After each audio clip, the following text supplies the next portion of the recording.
ये बहुत ज़्यादा आसान है।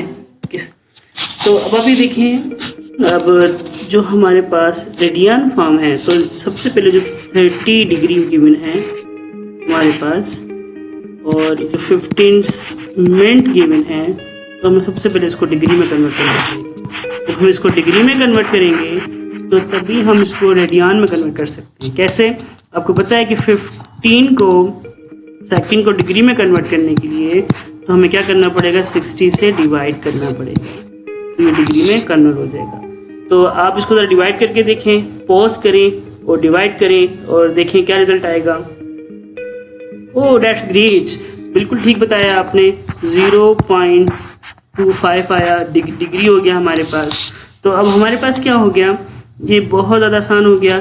अब हम क्या करेंगे, 30 डिग्री को प्लस करेंगे 0.25 डिग्री के साथ, तो डेफिनेटली क्या हो जाएगा 30.25 डिग्री। अब इस डिग्री को हम कन्वर्ट करेंगे किस में, रेडियन में। किस तरह से रेडियन में कन्वर्ट करेंगे, बहुत ज़्यादा आसान है डिग्री में इसको रेडियन में कन्वर्ट करना। ये 30.5 degree is equal to the 30.25 multiply by our 180। Okay बेटा, pause the video and solve it.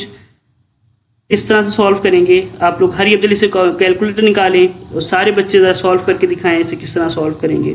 बेटा बहुत ज़्यादा आसान है, it is not difficult task for you कि आप लोग इसको सॉल्व ना कर सकें। ठीक है जी बच्चों, बताएं अगर आप इन दोनों को सॉल्व करते हैं, इन दोनों को, तो क्या रिजल्ट आता है।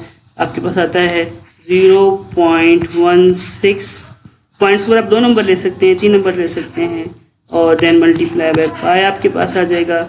और पाई की वैल्यू आप जानते हैं कितनी है, 3.14, और 3.14 लेंगे तो क्या आ जाएगा आपके पास 0.527। अब देखें यहाँ पर जो है कौन सा करेक्ट और नियरेस्ट आंसर है। ये देखिए, ये तो नहीं हो सकता क्योंकि यहाँ पर क्या है 582 है, और ये 512 भी नहीं हो सकता, ये भी नहीं हो सकता। This is a more close as approximate, this is your answers. तो B C is answer is correct option. Number 8 की तरफ चलते हैं, एमसीक्यूज 8 क्वेश्चंस की तरफ। अब यहाँ पे फाइंड कर रहे हैं, if sin theta is equal to -1/2 and the terminal ray of theta is not third quadrant। अभी थर्ड क्वाड्रेंट में नहीं है। सबसे पहले हम क्वाड्रेंट को समझें कि हमारे पास किस तरह से क्वाड्रेंट के अंदर रहकर हम चीज़ों को फाइंड आउट करते हैं, चीज़ों को किस तरह सॉर्ट आउट करते हैं। अपने इस चीज़ को देखना है कि हम चीज़ों को किस तरह सॉल्व करने की कोशिश कर रहे हैं, कैसे। अब देखें आपके पास यहाँ पर एक वो होता है XY प्लेन है, हम कहते हैं यहाँ एड शुगर टू कॉफ़ी। जब ये एड शुगर टू कॉफ़ी है तो हमने बताना ये है इसका बेस एंगल जो है, जो साइन थीटा है इज इक्वल टू -1/2 किस पर वैल्यूज़ पर आता है, हमें ये बताना है यहाँ पर। तो आपको पता है ये इस माइनस साइन कहाँ हो सकता है, या तो थर्ड क्वाड्रेंट में हो सकता है या तो फोर्थ क्वाड्रेंट में हो सकता है, लेकिन यहाँ पे खुद बताया जा रहा है कि theta is not lie the third quadrant, it mean theta lies in the fourth quadrant. तो फोर्थ क्वाड्रेंट में लाई कर रहा है, तो हमने क्या बताना है कि इसमें थीटा की वैल्यूज क्या होगी, what is the theta, theta क्या होगा, हमने वो बताना है यहाँ पर। तो अब यहाँ देखें, अगर हम थीटा जो आपको पता है साइन जो थीटा है वो इज इक्वल टू -1/2 होता है। जब ये -1/2 है तो आपको पता है साइन 30 डिग्री पर क्या होता है, -1/2 होता है। जब हम यहाँ पर आपको पता है 30 डिग्री है, और जब यहाँ लेकिन यहाँ पर जो थीटा होगा वो होगा -30 डिग्री। अब इसको हम जब कन्वर्ट करेंगे रेडियन, क्योंकि आपको पता है बेस यूनिट जो है एंगल का वो रेडियन होता है, तो हम इसको कन्वर्ट करने के लिए हमें क्या करना पड़ेगा, बहुत ज़्यादा आसान सी बात है। पहले आप बताएं थीटा जो है, थीटा को हम मल्टीप्लाई करेंगे -30 इंटू पाई बाय 180 से, 0 से 0 cancel out, 3 1 3, 3 6 18, then theta is equal to -π/6. This is our answer. So you know very well this is the correct option, this is not correct, and this is also not correct, and this is also not correct. Okay, bachcho, now we are going to move MCQs 9. MCQs 9 is here, in which quadrant the points given points हैं बेटा देखें। यहाँ पर सारे बच्चे ध्यान से सुने, कॉपी पेन निकाल के बेटा रखें। और कुछ चीज़ें ऐसी होती हैं जो सॉल्यूशंस के बिना नहीं हो सकती हैं, तो आपने सॉल्यूशंस करके देखना है इसको। तो कैसे सॉल्यूशंस करेंगे, बहुत आसान सी बात है कि इन्होंने बहुत कंफ्यूज करने के लिए आपको चीज़ें दे दी हैं। तो अब ये देखें, this is a minus, this is -2 and this is a -3 and this is a point basically actually this is a point minus and minus both multiply to each other. Now we are going to multiply minus into minus, you know very well about the plus. This is 2 and this is -3 and you know very well this is the x2 is lie the x-axis and -3 is lie the y-axis, and you know very well y-axis is the positive and the z-axis is the negative directions, because minus sign is shown the negative direction. For example, we are going to draw the xy plane. This is the first quadrant and this is your second quadrant, this is third quadrant, this is your fourth quadrant. Okay, fourth quadrant, it means that x is positive and the y is negative. For example, point lies these points. For example, we are going to say that is, this is 1, 2 and 3, this is the 1 and 2 and 3, this is -1, this is the -2 and -3, this is 1, 2 and 3, 1, 3, 1, 3, this is a point, this is a point, this is a 1, 3, this is a point, this is a 1, 3. Okay, got it my point? This is a 1, 3. So this point lies in the which quadrant? Exactly, you know very well about this is lies in the fourth quadrant. This is the correct option, this is the wrong, and this is the wrong, this is also wrong. Okay, now we are going to move next questions here. 10 questions at x plus 2y is equal to 5 in the slope intercept form. बेटा एक चीज़ बात समझनी है कि what does mean of slope intercept form? It's too much easy, not difficult as for you, कि हम अगर किसी भी चीज़ को इस फॉर्म में लिख सकें, इस फॉर्म में लिख सकते हो। This is your slope intercept form, slope intercept form. Okay, क्यों स्लोप इंटरसेप्ट फॉर्म है, हम ग्राफिकली अगर देखें, फॉर एग्जांपल मुझे नहीं पता कि ये अभी इस time slope is positive and not negative, exact हम इसकी बात नहीं कर रहे, actually we are discussing about, हम इस पे बात कर रहे हैं स्लोप इंटरसेप्ट फॉर्म। हम उसकी डायरेक्शन बना के देख रहे हैं, देखेंगे आपके पास है, और this is a point of Y intercept means this point is a Y intercept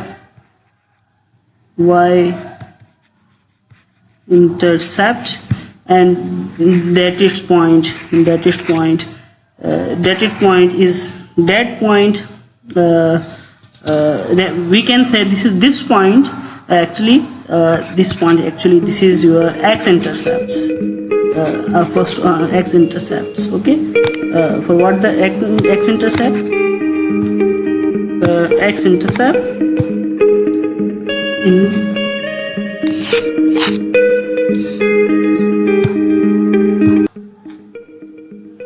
x-intercept form.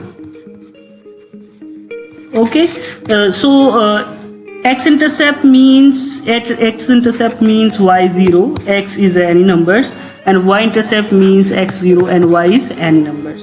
Okay, so how we write given questions in the form of this form? It's too much easy. This is 8x plus 2y is equal to 5. 5 multiply on both sides.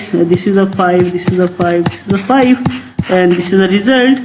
8x divided by 5 plus 2y divided by 5 is equal to 1. Okay, now how we write this one? It's too much easy. X is divided by 5/8 we write, and actually this form, अगर किसी को ना समझ आए comments में आप बता सकते हैं कि किस तरह से किया. This is your answer. Okay, this is wrong, this is no, this is also wrong, this is also wrong, this is your B is the correct options.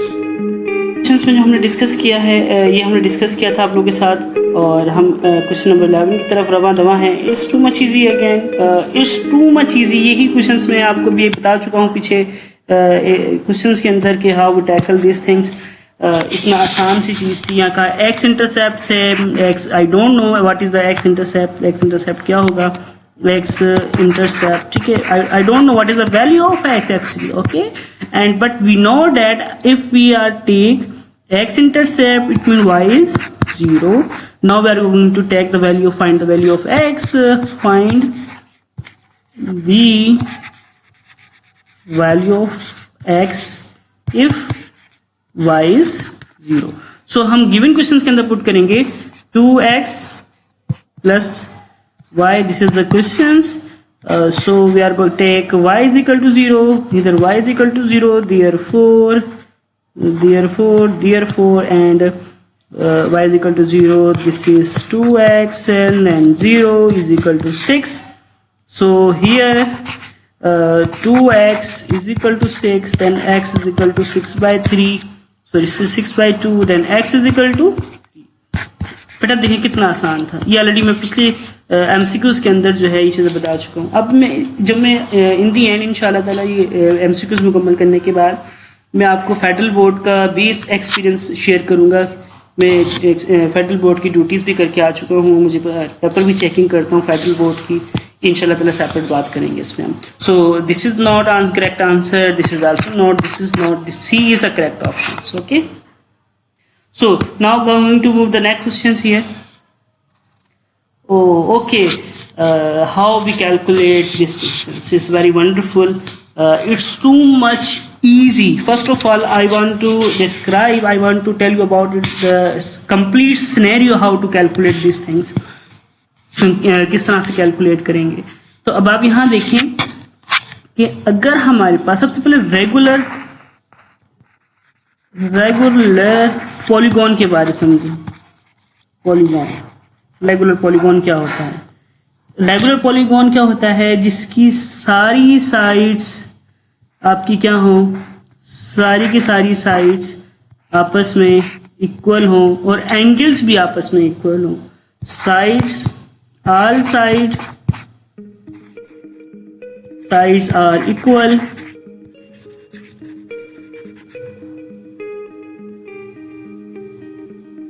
equal in length, first point, and second point, and all interior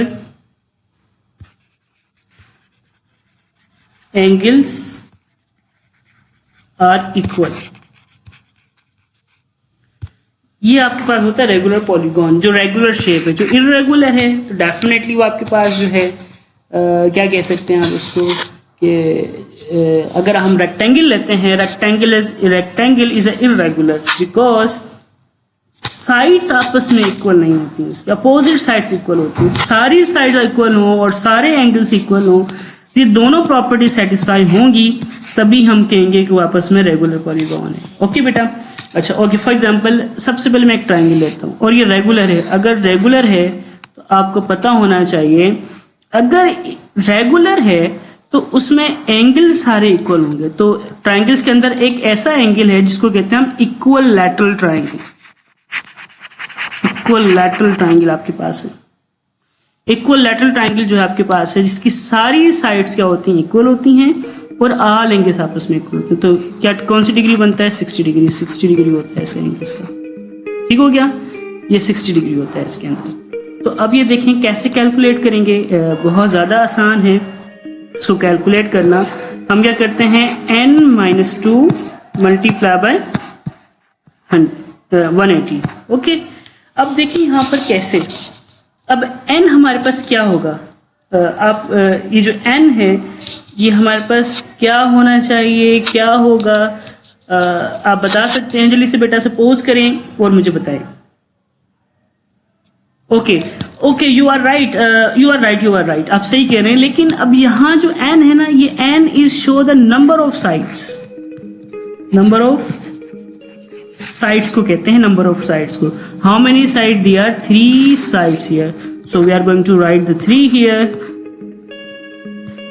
show the number of sides, how many side, there are 3 sides. तो so हम यहाँ रखेंगे क्या रखेंगे यहाँ पर हम 3 minus 2 and this is multiply 180 degree, और हम जब करेंगे तो 1 मल्टीप्लाई 180 डिग्री हो जाएगा एंड दिस रिजल्ट भी 180 डिग्री। और देखिए हिट्स प्रूव, एक चीज बात क्लियरली समझें, थोड़ा सा ध्यान से समझें कि सारी जो साइड्स होती हैं ट्राइंगल की आपस में इक्वल होती हैं, और एंगल क्या होते हैं, all angle of a triangle is 180 degree.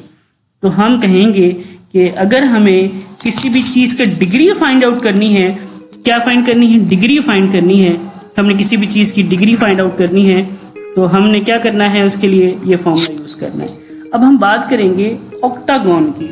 Octagon में कितनी साइड्स होती हैं आपको पता होना चाहिए। ये सॉल्व करके काइंडली इनबॉक्स करें, आप मुझे कमेंट्स करें, कमेंट्स के अंदर इसका रिजल्ट्स दें, ठीक है। हम इसको जो है इसका रिजल्ट्स आपको कमेंट्स में दिया जाएगा और आपका बल्कि आप देंगे मुझे इसका आंसर। और अभी आप कॉपी पेन निकालें सारे बच्चे, हरी अब लेट नहीं करें, इसको सॉल्यूशंस करें। मैंने आपको तरीका बताया है, आपको कॉन्सेप्ट दिया है, और इसको बेटा अपने दोस्तों तक शेयर करें। आपको पता है ये बहुत ज़बरदस्त आपके लिए एक प्लेटफॉर्म है जिससे आप मैथ्स बहुत अच्छी तरीके से सीख सकते हैं, और ये चीज़ें आपको जो है बहुत कम जगह पे ये चीज़ें अच्छी सीखने को मिलती है। तो मैं आपको एक अच्छी एडवाइस ये दूंगा कि आप इसको सीखें और दूसरों तक पहुंचाएं, सदका जारिया बने। बहुत शुक्रिया। हम इसको फर्दर डिस्कस करते हैं। इसके अंदर जो है आपके पास 13 question is too much easy. The point of कॉन्ग्रेंसी of a perpendicular bisector of a triangle is called. एक तस्वीर से हम थोड़ा समझने की कोशिश करते हैं इसको। बहुत मुश्किल नहीं है, आसान सी बात है बेटा, बस थोड़ा सा समझना है। एक हमारे पास ट्राइंगल है, हमने एक ट्राइंगल लिया है और यहाँ पर हम उसको यहाँ से हम यहाँ पे 90 डिग्री ड्रॉ कर रहे हैं, यहाँ से 90 डिग्री और यहाँ से 90 डिग्री, ये परपेंडिकुलर बाइसेक्टर्स हैं, और यहाँ से 90 डिग्री। और ये जो अब आप देखिए थोड़ी सी मैंने मिस्टेक्स कर दी इसमें इसको बनाने में, लेकिन आप उसको पिक्चर्स में देखें ज़रा। इसलिए पिक्चर्स मैंने आपको यहाँ शो की है कि यहाँ जो पॉइंट्स हैं ये पॉइंट ऑफ कॉन्ग्रेंसी शो कर रहा है। तो किसका ये किसका पार्ट होगा, जब भी आपके पास बाइसेक्टर ऑफ अ ट्राइंगल होगा तो हमेशा क्या होगा, वो सरकम सेंटर होगा। याद रखिएगा, सरकम सेंटर कहेंगे उसको हम, ठीक है जी। आपको समझ आएगा कि ये भी गलत हो जाएगा, ये भी गलत, ये भी गलत, तो ये circumcentre is the correct option.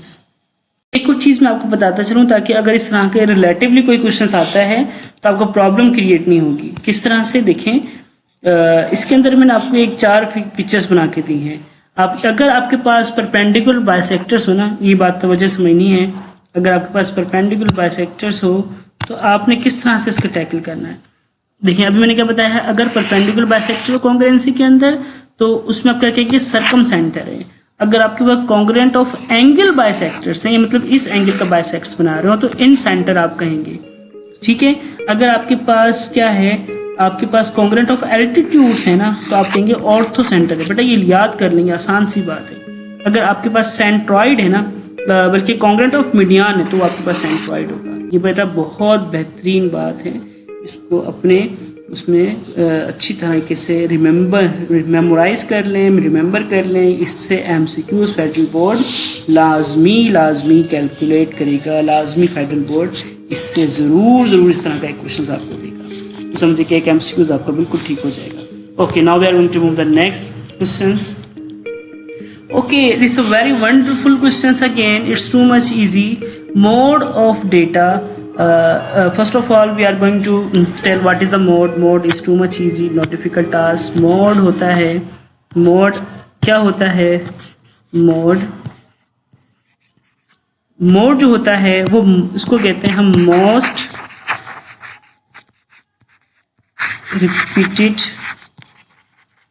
repeated value. Okay. Most repeated values को हम कहते हैं मोड है। अब यहाँ पर मोस्ट रिपीटेड वैल्यू कौन सी है, 12 आ गया 1 time, this is a 1 time, this is a second time, third time, and this is 16 is a 1 time, 16 here is a 1 time, this is 2 time, okay, so and 4 is a 1 time. तो most repeated it 16। सो हम कह सकते हैं this is a mode is a 16 and this is not correct options, this is also not correct options, this is also not correct options, B is the correct options. Okay बच्चों, आई hopefully समझ आ रही होगी आपको, बहुत आसान सी बात है.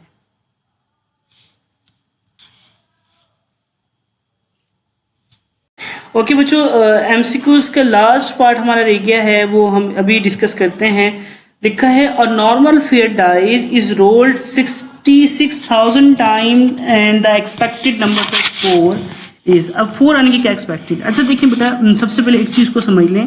बहुत ज़्यादा आसान चीज़ों को हम डिफ़िकल्ट बना देते हैं अपने लिए कि इसमें किस तरह सॉल्व करें. अब अच्छा देखिए, इसका सैम्पल स्पेस तो बनाए. आपको पता है सैम्पल स्पेस क्या होता है. सैम्पल स्पेस क्या होगा. एक रोल के अंदर या तो 1 आ सकता है, या तो 2 आ सकता है, या तो 3, या तो 4, या तो 5, या तो 6. तो हमने क्या करना है कि अगर हम 6,000 टाइम रोल करें, हम तो नॉट पॉसिबल कि हम तो कैसे आंसर देंगे. देखिए बहुत ज़्यादा आसान है, थोड़ा सा बात को समझना है आपने. इसमें किस तरह से चीज़ों को समझेंगे कि अगर हमारे पास 4 आने की, सबसे पहले आप सोचें कि एक दफ़ा रोल कर रहे हैं, उसको 4 आने के क्या चांसेस हैं. आपने इस चीज़ को देखना है कि 4 आने के क्या चांसेस हैं. तो हमारे पास जो इवेंट 4 है, 4 आने के क्या चांसेस हैं. 1/6 हैं आने के चांसेस. तो अगर आप हमारे पास यहाँ पे जितने मर्जी दे दिए जाएं सारी चीज़ों को, तो आपने क्या करना है, जस्ट अगर आपने क्या 6,000 टाइम रोल करना है, तो जो इवेंट फाइंड करना है, हमने क्या करेंगे, हम जो प्रोबेबिलिटी ऑफ 4 है उसको मल्टीप्लाई कर देंगे n से. n इज शो कर रहा है नंबर ऑफ टाइम. तो अब आपके पास क्या है, 1/6 मल्टीप्लाई बाय